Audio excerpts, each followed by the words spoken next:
Newborns in the fields of Kenya are not an uncommon sight.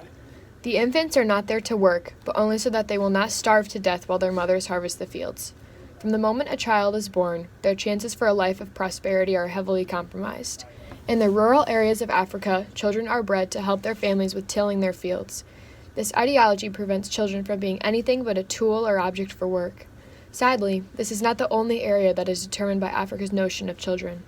The Africans by David Lamb provides the reader with a new sense of the desperation that grasps African countries. Lamb speaks of how children are raised with very clear and specific expectations of their purpose in life. They should work for their families, raise their siblings, and breed more workers.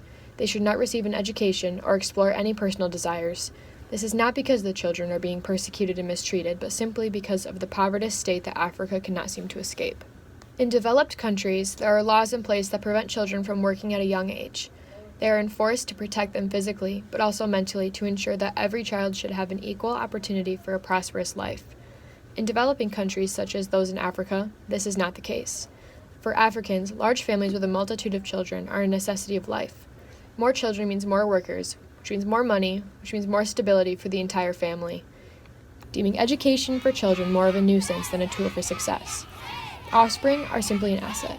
They should not have dreams of becoming more than a field worker, for those dreams are next to impossible to fulfill. His life is one of toil, not toys, and he endures burdens unknown to children in the developed world, says Lamb.